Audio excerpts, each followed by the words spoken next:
What is up, everybody? We are working on getting going on Facebook, so let's get that up and running, and then we can roll.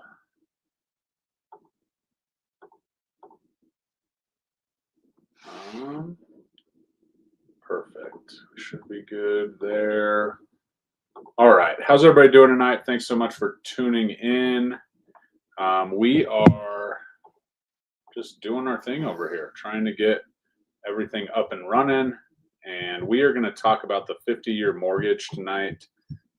This is kind of an idea that was pitched over the weekend, was all the rage, and now has lost a little steam. Imagine that. But we are going to dial that in, and we're going to get connected on Facebook, and we are going to be ready to go. So could you imagine paying your mortgage till you're 80 or 90? That's kind of something that was proposed, floated out by our president this weekend, and the internet exploded. Lenders and realtors and everybody was rushing to talk about all of this. And here's the deal. On a basic loan, the problem with a 50-year loan is that it is very interest heavy. You're going to pay, on a basic loan, throwing random numbers out here, 7.5%, $600,000 house, you're going to be paying $800,000 more in interest. Don't quote me on that. That's just kind of the basis of it. And so we need to talk about this. If you think a 50-year loan would help you qualify for your dream home right now, would you consider it? Go ahead and put something in the comments and let me know. But the honest truth is that when we step back and look at this, it absolutely is a costly endeavor and doesn't really help the real reason of affordability. So if you don't know, I'm Jeremy Kane. I sell houses in Northern Colorado and Denver at eXp Realty. And I'm all about the market. I'm all about building long-term wealth through real estate. And if you are considering getting into a home or whatever, please reach out. I don't even care if I'm your agent. That would be cool. But let's talk about this, because there's a lot of things going on that people are saying, oh, this is going to solve affordability, or this is the worst thing ever. And the truth is, the answer is probably somewhere in between, or maybe skewed to it's probably not going to help a little bit. But we're going to dive into that. We're going to talk about that. And as we go, it's a thing, right? And affordability is a major issue in our world, right? In Colorado and Denver, the Northern Colorado area, first-time home buyer is going to be looking at, the equivalent of $500,000, $600,000 mortgage, whether, you get a condo for $450,000 and it has a big HOA, whatever. You're looking at an equivalent of that. We're talking $3,000, $4,000, $5,000, $6,000 a month to get in. And so the American dream and affordability seems, especially for people just entering the workforce and maybe have some student loans and all of that, seems a little bit, out there. There was a little survey done and asked 600 people, and all of a sudden the first time home buying age is 40. I'm not willing to go that far yet, but there is a lot of stuff out there. And so affordability is tough, right? When the interest rates were 3% and our price appreciation was going up, the sellers were happy, the buyers were able to get in for a, affordable monthly payment because that interest rate was at rock bottom. Now that it's gone up to some would say normal levels, some say high, it's a little bit more difficult. So that's what we're really diving into today, to really focus on, okay, what are solutions, right? I'm here to tell you that I don't know the solution, but I'm going to throw some ideas out there. I would love to have conversations with you. But the most important thing, as I always tell my clients, my buyers, my sellers, and you on the social media platforms, your situation could be completely different, right? If a lender's throwing out there an interest rate, the interest rates are at 6.5 or 6.25, or realtors posting the interest rates every day, that's for one person. That's for a specific down payment range, credit range. And the truth is, yours might be totally different, might be better, might be worse, but they usually throw out a pretty perfect buyer scenario, buying a perfect detached home and all of this. And a lot of things come into play with condos and HOAs and all the things. You have a lot of different nuances there. So no one can actually just look at a camera and tell the general public what your interest rate will be. So don't let anyone do that. So here's the deal. The 50-year mortgage was floated. I don't know how much thought it was given by the president. Don't really care. But we have to look at this, and affordability is on their minds. So that's at least a positive piece for those of you that are looking to get into the market, feel like you might have missed the boat. Your time's coming. It's going to be okay. They're looking at it. They're working on it. They're throwing out ideas. But when Mr. Trump throws out ideas, people either love them or hate them, and then they just go wild with them. So as we've kind of gotten a little bit removed from that scenario, things have changed just a little bit. And so, they're not like, it's not like he's putting this into practice or anything like that. He's got plenty of other things to worry about. So the argument for a 50-year mortgage on paper, on the surface, for somebody who, doesn't understand the whole amortization and all of that, is that, okay, if you spread out the amount you owe over a longer term, you would owe less, or you would pay less per month because you have more months to make up that, extra payment. Well, with our 30-year mortgage and with all of the interest rate and all of that and how it amortizes out, a lot of interest is paid. We're talking to the tone of, 800,000 more, million more than you would pay on a traditional 30-year mortgage.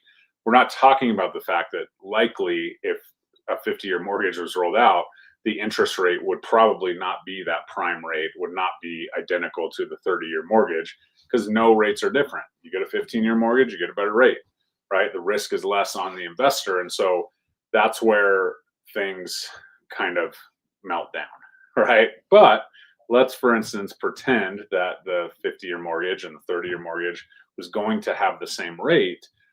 That's where the data really points to a lot more money paid. And I will tell you at the end of this, one specific buyer that this maybe would come into play for. But if you step back and you look at it, basically that's where it's at. The problem is that if real estate is used as a wealth building tool, the longer amortization and the more interest paid and the more upfront interest that you're paying, you're basically stealing from your own equity, right? So right now we have a steady appreciation, maybe a little bit lower than people would like in the Denver market or the Northern Colorado market, right? So you have that appreciation. When you buy a house for 500, it's going to appreciate 2, 3, 4% per year. Typically could go down, but we've seen pretty steadily, staying where it's at 2 to 3%. And then, so you have that appreciation. So that's helping build, equity in the home, because your home is getting worth more as the years go on, right? Again, perfect scenario, everything taken care of. You're doing the updates that you need to do as you go. You're doing all of that. No deferred maintenance. And then you have, a small amount at first, which goes towards your principal, a larger amount that goes towards your interest. But by extending the time period, you're going to extend the time where that principal buy down actually can make a dent. So if we have flatter appreciation like we've had, we go to the 50-year mortgage as an option, then it's going to take, here's the deal. Like your equity is not going to build up as fast because you're not going to have as much principal buy down, right? Not to mention, one positive and one thing that's floated is, oh, well, you could, if you spread it out over 50 years in Denver, that could drop the median home buyer's debt to income 3-4%, right? This is a number that they use. If you're max qualified, maybe you have some loans, you have some other debt, you have some credit card bills. The debt to income ratio is how much you make, how much debts you have. The new mortgage has to fit in under 50, 45%, depending on the loan type, for you to be there. So it would drop the debt to income, or the amount that was taken out, a little bit, right? Here's the deal. We probably shouldn't be shopping at the very top of our debt to income ratio, because ultimately if you're paying, you have 50% or close to 50% of debts, that doesn't typically add up well for a household. But those are the limits. That's what happens. So your debt to income ratio would be positively affected. You would have a little bit more buying power, 3 or 4% based on a traditional loan, right? So that's cool, right? It helps people qualify for maybe a little bit more house, maybe gets rid of some of that appreciation, scarcity and things like that. But at the end of the day, it's a problem. So here's what I'm going to do. I'm going to talk about both sides. I'm going to give you some things, and then we're going to, call it what it is. Probably will not come to fruition, but a politician said it. It could be something that could be used as a tool down the road. A good tool? I don't know. So here's the deal. Supporters say that the 50-year mortgage would help make homeownership possible. I get that as we push forward. Okay, cool. Claim one would be it's a lower monthly payment, about $350 per month on a $600,000 loan at 7.5% interest. $350 doesn't really buy you a run of groceries these days if you have a decent sized family. I'll tell you that right now from experience, right? It would be easier to qualify because the debt to income would be lower, right? More cash flow flexibility, frees up money for childcare and retirement and repairs, of course, right? So if you could drop your payment $350 right now, what would you actually do with it? Because we've been given free money in the past, especially during COVID and that kind of stuff. And what we're left with is a terrible, credit problem and,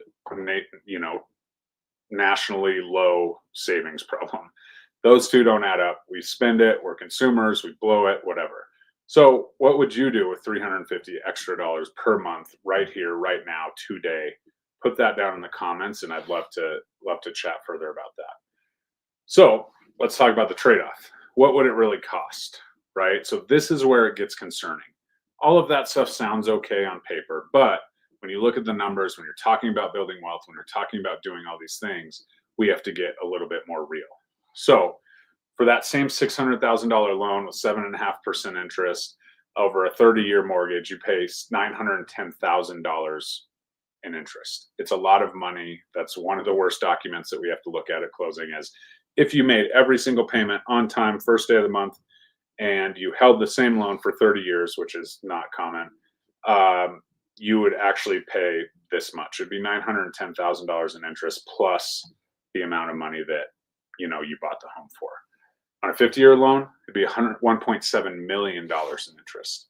So that's a huge amount. We're talking $800,000, $900,000 more, and that's if you pay on the first day of the month, right? Most of you may or may not know this. If you don't pay your mortgage on the first of the month, it does add up, right? It's not late till the 15th, but you are paying interest on those days. So try and pay your mortgage payment on the first of the month so you don't get penalized.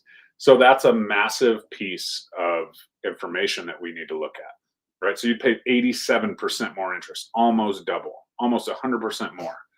And it would take twice as long to build that wealth because you're paying so much in interest. So after 10 years, a 30-year loan builds roughly $85,000 in equity on that same loan we're talking about. On the 50-year, it would be 30,000 less. So that would be 55,000 in equity. So that's where the principal buy down goes over 10 years, right? $85,000 worth of, principal buy down equity, so to speak, and then $30,000 less if you're talking about a 50-year because of how it's amortized. So basically renting your own home from the bank for a decade, right? And that's massive. Who now thinks that sounds worth it? Probably not, right? And then we have more decades to go. So let's talk about this. If we step back and we look at it, who wins? The big banks, big businesses. The real estate market doesn't probably do as well because now we have even more of a stress on the sellers because okay, we're going to try and overprice our house. We're going to try and sell it for more. We're trying to force appreciation. You have buyers who are like, yeah, I could get in, but what's that going to do for me? I have to be in this house for, 17, 18, 20 years before I even can try and refinance or I can even take advantage of the lower interest rates or whatever. And, for a short-term situation, maybe it works for you as a tool. I'm not convinced, especially in our current situation where we have a ton of seller concessions being offered and rate buy downs. It wouldn't take a massive rate buy down on a 30-year loan to eat up that $350 per month that you're saving. And so that's what some of the proponents and the people that I trust and know are talking about is hey guys, yeah, it looks okay on paper. Yes, extend it out. That's great. We're not talking about the interest rate, the interest that's going to these investors, it's going to these big banks, and that's a major problem. So the people it's supposed to help, the first-time home buyers, the low-income buyers, but it only puts them in like this box, right? And you've heard me talk about affordable housing and the government programs and how broken that system is on this channel before. But like, are we really building equity? Can we really call this a launching point for our, American dream and getting into the dream home eventually? It's going to take a lot longer than you think, right? So then let's look at history, right? This isn't the first time we've tried to fix the problem, right? Creative loans have come. In the late 70s and the 80s, the rates hit 18%. Did we create 50-year loans? No, we used ARMs and buy downs and shared equity programs. Some of those were great. Some of those ARMs, like some people still are a little scared of the ARM, the word ARM, adjustable rate mortgage. Because if the market doesn't go exactly as planned, if something happens, if there's a national event, if whatever happens, and you can't get out of that loan that's automatically raising that interest rate, then affordability becomes a major problem, right? Even the 30-year mortgage was born during the Great Depression, right? An innovative tool to provide the opportunity. And so, yes, we've always adapted. We've always built something up. We've always done those things. But the question is, like, we've never doubled the timeline, right? We've never taken 2/3 of the timeline, just put it onto the end. And so that's a huge deal. So it's not necessarily as innovative as you would think. And if we're pushing people into this and people don't understand exactly what's going on, it's a big deal, right? And the scary part is there's people in the industry who are like, oh, the 50-year loan affordability's fixed. Like, we're ready to go, right? And they're putting it on socials and they're talking about that. This is not the goal for that. So who is the one person that helps? The lifetime renter who is always going to rent and always has to create that, they just want to control that, right? They've been in the same house for 10, 13, 15, 20 years, right? We won't say who it could be or anything like that, but I have my thoughts, right? If they're only going to rent and then they have this opportunity to get in at a lower mortgage payment, maybe that helps, right? They don't necessarily care about the equity because they're always going to rent anyways. So they're going to stay there forever, right? Maybe not the best outlook on life, but there are people that are like that. They're like, this is my forever home. I don't care. I just need this. Like, I don't need anything greater. That's fine. But the 50-year mortgage could, provide the opportunity for them to get in if they don't have the cash to buy down the rate, if, the seller concessions aren't there, things like that. That is the only group of people that I can even fathom this being something that they could use, right? Other than that, it's a tool that we probably shouldn't be pushing, in my opinion, or even talking about. So it's not new, right? Other countries have tried this. In Japan, they've had a flat 50-year mortgage for years, but only if you're in your 20s, right? So they put the age limit on that. Obviously, we wouldn't do that, can't do that. You can get a 30-year mortgage on your 100th birthday here in the United States, which is fine. That's great. In the UK, they have 40-year mortgage. They tripled in popularity since 2021, by the way. But experts even call them like a long-term trap. It helped people buy, but it didn't make housing any cheaper. And that's the problem. Like, the rich get richer kind of here, because more borrowing power does lead to higher prices, right? If more people are qualified and more people are out there, bidding on homes, and the prices go up, and you eliminate any savings you might have had anyway. So that's how inflation wins every single time, because supply and demand, if it pushes, then it goes from there. So talking about Denver, here's what it means in Denver, Northern Colorado, right here, right now. Yes, it could make the monthly payment look better on paper. It would take you almost 17 years to build 20% equity, right? Why do we talk about 20% equity? That's when, the first-time home buyers, the lower down payment loans, can lose the mortgage insurance if they're conventional, right? If they're FHA, you're in it forever, and it is what it is. You have to refinance to get rid of that lifetime mortgage insurance. But 80-20 loan to value is a massive step, right? What that also does is allows you to probably look at putting 10, 15% down, a little bit more down on that next house, because it's typically a move up. So 17 years to build that equity is a scary, scary thing, to get just 20% equity in the home. And so that's the key problem, right? And that's 17 years before you can move that money, right? Before that monopoly money becomes real. And so one job loss, financial stress, all of these things that could come up and you're in trouble. So that's a long time to be at the mercy of the market, the bank. A lot of things can happen in the market. The market could change. We could have a little bit of a recession. We could have a lot of different things. And so we really have to make sure that we are focused on the long term here. And like I said, you're going to be in your house forever. You're never going to move. You're solo typically, because usually when we bring other people in, changes happen or whatever. And so that's where we want to make sure that we're really focused. So a 50-year mortgage might sound like a creative fix, but it certainly doesn't solve the problem. And supply is the problem. We need to be able to build houses for cheaper so that we can sell them for cheaper.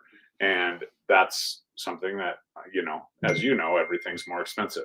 So we don't need longer loans. We need more homes. And maybe we could use some of this brain power to kind of create that piece, because if we increase the supply, then the demand is flattened out.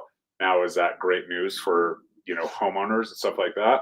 Well, here's the deal. If you've owned a home since 2022, you've had a pretty good run here. So you are kind of playing with house money here, and maybe we don't need to make 15, 20% on our investment every single year, but that's beyond the point. So it's not the path to ownership. It's not the path to wealth. It's just the path to paving lifetime debt, right? And if you know anything about debt, kind of sticks with us. Once you're on credit cards, you're paying interest, and you're getting behind, like, it just makes it harder to get caught up. And so it's really no different. You're paying a ton of interest. Now, again, if you're a lifetime renter, you want to buy a place, this is the place you're going to die in, that's fine. But how many of us really have that kind of outlook? Not a ton of us. And that's the point, because this could be used and could be pushed for affordability and all the things. I mean, I kind of compare it to when the loan limits raise. Okay, the FHA loan limit just raised, like it's in the 800s or whatever it's at now. Well, 3.5% down on an $800,000 loan is not something that's a very comfortable payment. So yes, we can afford more because the loan limit went up, but like, can we really afford more? Can we really afford that extra $1,000 on top of that mortgage payment? I don't know that we're at that point. So let's talk solutions, right? So if affordability is a concern for you, as I said earlier, there is a ton of options here, right? With the concessions, how our market is, right? I was building concessions into my offers and everything, even before, like when it was super competitive. At the end of the day, seller doesn't really care about concessions. They care about their net proceeds. And so if you can work it out, you can get that appraisal, the higher amount, concessions, whatever. We had to get really creative when we were getting competitive, but there were still concessions, right? And at the end of the day, the net's the net, and we go away happy. So that's huge, right? Down payment assistance, right? This is something that's in place. You have DPA programs across the country, different states, different counties, different everything. And down payment assistance programs, in my opinion, are fairly risky, right? Because you're getting into something, it's your first house, usually it's a younger, whatever, you're at that point, at that stage, whether you're young in age or not, and you have this new investment, right? And it's usually a little bit more expensive, and it's usually going to break. And if we're in down payment assistance and something happens, divorce, death, job loss, whatever, which is typically job loss, especially maybe some divorce, is a little bit more likely earlier on in your career in that first time home buying kind of platform.